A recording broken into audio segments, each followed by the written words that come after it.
अस्सलाम वालेकुम my dear students. जैसे कि आपको पता ही है कि हमारा जो टॉपिक है वो अलजेब्रा एक्सप्रेशंस एंड आइडेंटिटीज है। आज हम इस लेक्चर में इसकी जो एक्सरसाइज है 9.1 जो है उसका जो है क्वेश्चन नंबर 1 जो है वो सॉल्व करेंगे। जो क्वेश्चन नंबर 1 जो है इसमें कुछ नीचे कुछ एक्सप्रेशंस दिए गए हैं जिनमें आपको पहचानने हैं उन एक्सप्रेशंस के टर्म्स और उन एक्सप्रेशंस के कोफिशिएंट्स। जैसे कि प्रीवियस वीडियो में मैंने आपको बताया था कि टर्म्स हम किनको कहते हैं, कोफिशिएंट्स हम किनको कहते हैं। आप आई होप कि आप लोगों को वो सब कुछ पता होगा।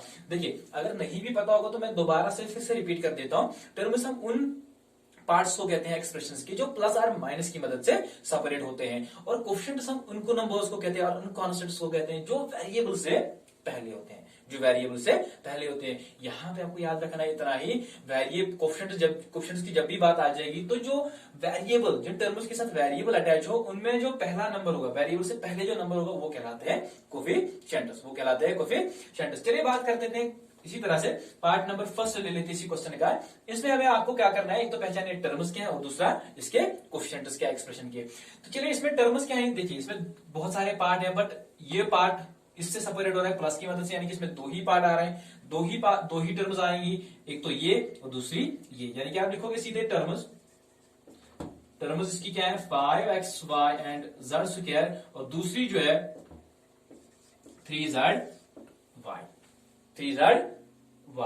अगर हम बात करेंगे सेकंड वाले पार्ट में, आपको कितने पार्ट्स मिल रहे हैं, कितनी टर्म्स मिल रही हैं? आपको 3 टर्म्स मिल रही है, 1 2 और 3। क्या क्या टर्म मिल रही है आपको? एक तो 1x एंड x स्क्वायर। अगर हम बात करेंगे इसके कोफिशिएंट्स की, देखिए मैंने पहले वीडियो में भी आपको बताया था कि जब भी x के आगे कोई भी नंबर नहीं हो तो हम आगे 1 रख सकते हैं, क्योंकि किसी भी नंबर को अगर आप 1 से मल्टीप्लाई कर दोगे तो उसमें कोई फर्क नहीं पड़ेगा।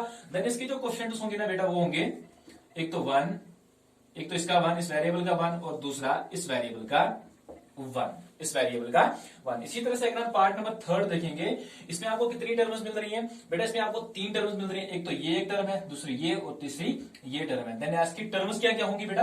वो होंगी 4x square y square, then इस एक और टर्म होगी -4x square y square z square, then तीसरी टर्म जो होगी इसकी वो होगी z स्क्वायर। बट इसमें एक चीज आप याद रखिएगा, जैसे हम कोफिशिएंट में माइनस के साथ ले लेते हैं ना वो नंबर, उसी तरह से अगर आपको टर्म्स लिखनी है, अगर टर्म्स के आगे नेगेटिव आ रहा है देन आपको नेगेटिव उसके साथ, उस टर्म के साथ लिख देना है। अगर मैं बात करूंगा इसकी कोफिशिएंट्स की, तो इसकी कोफिशिएंट्स जो होंगे वो होंगे 4, देन -4 क्योंकि वेरिएबल के पहले है, एंड 1 क्योंकि अगर हम z के आगे 1 रख देते तो देन इसके जो कोफिशिएंट आ जाएगा वो आ जाएगा 1। आई होप कि आप लोगों को समझ में आ चुका होगा। बाकी जो सारे पार्ट है इसके बहुत ही इजी है। आई होप कि आपको वो बाकी जो पार्ट है वो करने आ जाएंगे। अगर नहीं भी करने आएंगे तो आप मुझे वापस मैसेज कर सकते हो, मेरे कमेंट बॉक्स में आप कमेंट कर सकते हो, ठीक है। तो चलिए इसका नेक्स्ट क्वेश्चन जो है वो देख लेते हैं। चलिए अब हम क्वेश्चन नंबर 2 को ध्यान से पढ़ लेते हैं। यहाँ क्वेश्चन नंबर 2 जो है वो क्या कह रहा है, classify the following polynomials as monomial, binomial, trinomial, which polynomial do not fit in any of these categories. आपको नीचे कुछ पॉलिनोमियल्स दिएंगे, उनमें से आपको बताना है कि इनमें से कौन सी पॉलिनोमियल मोनोमियल है, कौन सी बाइनोमियल है, कौन सी ट्राइनोमियल है, और कौन इन 3 कैटेगरीज में नहीं आ रही है। तो आप सिंपल सा क्या करोगे, मैंने आपको पिछले वीडियो में क्या बताया था, मोनोमियल हम किनको कहते हैं, मोनोमियल, बाइनोमियल, ट्राइनोमियल, ये मैंने सब कुछ बता दिया था आपको। फिर चलिए कोई बात नहीं, अगर आप भूल चुके हो तो मैं दोबारा से रिपीट कर देता हूँ। मोनोमियल उन पॉलिनोमियल्स को हम कहते हैं जिनमें एक सिंगल टर्म हो, बाइनोमियल हम उन पॉलिनोमियल्स को कहते हैं जिनमें 2 टर्म हो, ट्राइनोमियल हम उन पॉलिनोमियल्स को कहते हैं जिनमें 3 टर्म हो। तो आपको खाली इतना बताना है इसमें, ठीक है। और बाकी जो पॉलिनोमियल्स बचे हैं वो इन 3 कैटेगरीज में फिट नहीं होंगे, तो उनको आप कैसे लिखोगे? तो सीधे आप लिख दोगे monomial, then binomial, then trinomial, इसमें लिख दोगे others which do not fit. तो चलिए आप इतना तो आपको समझ में आ चुका होगा कि मोनोमियल क्या होते हैं, जिसमें एक ही टर्म है, बाइनोमियल, ट्राइनोमियल, तो मैंने सारा एक्सप्लेन आपको किया था पिछले वीडियो में। चलिए अगर हम पहला पॉलिनोमियल देख लेते हैं, तो इसमें कितनी टर्म्स आपको मिल रही है? तो इसमें जाहिर सी बात, इसमें आपको 2 टर्म्स मिल रही है, तो किस कैटेगरी में आ जाएगा, यानी कि ये जो है ये बाइनोमियल, तो आप इसको सीधे लिख दोगे बाइनोमियल में, क्योंकि इसमें 2 टर्में आ रही है, तो आप इसमें सीधे लिख दोगे बाइनोमियल में। अगर सेकंड पॉलिनोमियल की अगर हम बात करेंगे तो इसमें 1000 आ रहा है, क्या आ रहा है, 1000 आ रहा है, तो ये इसमें सिंगल टर्म है, देन आप सीधे लिख दोगे इसको मोनोमियल में। नेक्स्ट जो है इसमें कितनी टर्म्स आ रही है, 1 2 3 और 4। तो ये तो ना तो मोनोमियल में आ रही, ना बाइनोमियल में, ना ही ट्राइनोमियल में। तो आप इसको सीधे लिख दोगे इस वाले x others which do not fit, यानी कि x plus x square plus x cube plus x raise to the power 4। अगर नेक्स्ट पार्ट देखोगे इसमें 3 टर्म्स है तो ये आ जाएगी सीधे ट्राइनोमियल में 7 plus Y plus 5x।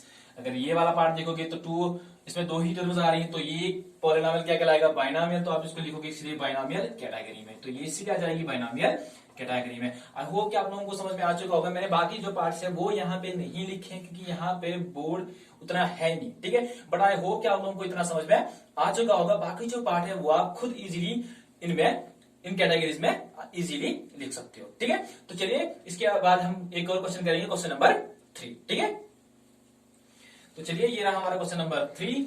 Add the following. नीचे कुछ एक्सप्रेशंस दिए गए हैं, इनको आपको ऐड कर देना है, चलिए पार्ट नंबर फर्स्ट जो है वो देख लेते हैं, देखिए यहाँ पे क्या कह रहा है, a b minus b c, इसको ऐड कर देना है बी सी माइनस सी ए के साथ, इसको ऐड कर देना है इसके साथ, यानी कि आपको सिंपली इन एक्सप्रेशंस का ऐड कर देना है। 2 तरीके होते हैं इनको ऐड करने का, एक तो हॉरिजॉन्टल तरीका और दूसरा होता है वर्टिकल तरीका। सबसे पहले मैं आपको दिखा दूंगा हॉरिजॉन्टल तरीके से। देखिए सबसे पहले आप इस एक्सप्रेशन को ऐसे लिख दोगे, a b minus b c, क्योंकि बीच में माइनस है, खुद का ही है।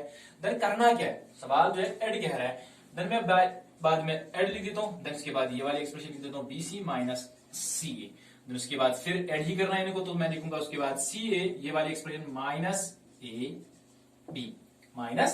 बी, ठीक है। तो चलिए सबसे पहले हम देखेंगे कि लाइक टर्म्स, जैसे मैंने आपको पहले बताया था कि लाइक टर्म्स के साथ ऐड हो जाएंगे, ठीक है। और लाइक टर्म्स हमेशा लाइक टर्म्स के साथ ही ऐड हो जाएंगी। तो सबसे पहले मैं यहाँ पे देखूंगा, यहाँ पे नजर मुझे आ रहा है ए बी, तो आप इसके नीचे आप छोटा सा मार्क कर सकते हैं, नहीं भी कर सकते हैं, ठीक है, बट यहाँ पे मैंने इसलिए मार्क किया कि ताकि मुझे याद रहेगा। देखिए आगे आपको ढूंढना है, कहीं पे ए बी है, देखिए आगे यहाँ पे बिल्कुल यहाँ पे आपको नजर आ रहा है ए बी, बट यहाँ पे नेगेटिव है, यहाँ पे पॉजिटिव है। ए बी में से ए बी कम कर दो तो क्या बचेगा, 0, यानी कि ये जो टर्में होंगी कैंसिल आउट हो जाएंगी, ठीक है। उसके बाद जो है मेरे पास है बीसी, टर्म बीसी है। आगे अगर आप देखोगे कहीं जगह पे बीसी है, बिल्कुल यहाँ पे बीसी है, इसके नीचे अगर आप थोड़ा सा मार्क कर दोगे ताकि आपको समझ में आ जाएगा, बिल्कुल है।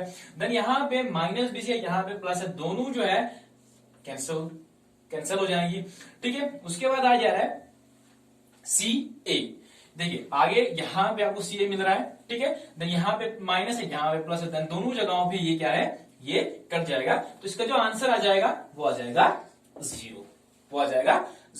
आई होप कि आपको समझ में आ चुका होगा। चलिए नेक्स्ट पार्ट की तरफ बढ़ देते हैं। तो यहाँ पे जो है एड द फॉलोइंग, इनको भी सेम ऐसी ऐड कर देना है। तो सबसे पहले मैं क्या करूंगा, सेकंड वाला पार्ट में लिख देता हूं, इनको हम कैसे ऐड करेंगे। देखिए सबसे पहले तो ये वाली एक्सप्रेशन है, आप इसको सीधे लिख दोगे a minus b plus a b, ठीक है।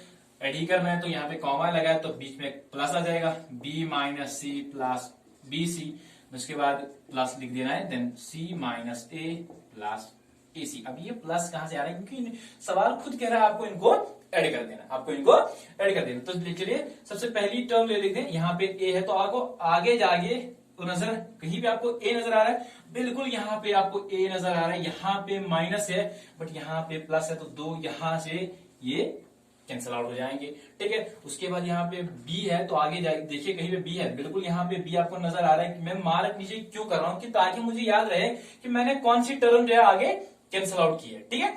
तो यहाँ पे माइनस बी आ रहा है तो यहाँ पे प्लस आ रहा है, तो दोनों जगहों पे ये कैंसिल हो जाएंगे। उसके बाद आ रहा है प्लस ए बी, तो आगे कहीं पे प्लस ए बी है, बिल्कुल कहीं नहीं है, ठीक है। देन उसके बाद यहां पे बचता है माइनस सी, तो माइनस सी जो है आगे कहीं है सी, बिल्कुल यहाँ पे सी है, देखिए यहाँ पे प्लस सी, यहाँ पे माइनस सी है, तो ये जो है ये कैंसिल आउट हो जाएंगे। आगे ये टर्म बच जाती है बीसी, तो आगे कहीं पे बीसी है, बिल्कुल कहीं भी नहीं है, तो इसको आप ऐसे ही रहने दीजिएगा। आगे क्या बचता है ए सी, देन पीछे कहीं पे ए सी है, बिल्कुल नहीं है, तो इसका जो आंसर आ जाएगा वो आ जाएगा ए बी, तो ये भी प्लस है यहाँ पर, प्लस बी सी, देन यहाँ पर ये प्लस है तो then plus a c. This is the addition. I hope कि आप लोगों को ये समझ में आ चुका होगा। बाकी जो पार्ट है वो आप खुद करोगे, वो आप खुद करोगे। जिसको करने नहीं आ जाएंगे तो वो मुझे कमेंट सेक्शन में लिख के भेज देगा, ठीक है। तो चलिए इसके बाद हम क्वेश्चन नंबर, चलिए इसके बाद मैं आपको दूसरा मेथड जो है वो सिखा दूंगा, ठीक है। तो ये तो हो गया था हॉरिजॉन्टली, ये तो हो गया था हॉरिजॉन्टली। चलिए अगर हम बात करेंगे इसको हम वर्टिकली कैसे करेंगे, इसको हम वर्टिकली कैसे करेंगे, तो वर्टिकली करने में थोड़ा सा डिफिकल्ट होगा। चलिए आगे जाके किसी दिन सीख लेंगे, अभी इतना टाइम है नहीं, क्योंकि आपको पता है कि इस वीडियो को बनाना, इसको मुझे खाली 10 मिनट में ही बनाना है, ताकि क्योंकि आपको पता ही है कि कश्मीर का जो इंटरनेट है वो बहुत ही स्लो है आज, ठीक है। तो आई होप कि आपको ऐसे ही समझ में आ चुका होगा। अगर नहीं भी आया होगा तो आप मुझे कमेंट सेक्शन में बता दीजिएगा, तो इंशाल्लाह मैं आपको कल उसको वर्टिकली भी मैं आपको इसका समझा दूंगा, ठीक है। तो चलिए इसके बाद जो है वो क्वेश्चन नंबर 4 होगा, क्वेश्चन नंबर 4 होगा, वो हम करेंगे क्वेश्चन नंबर 4, ठीक है।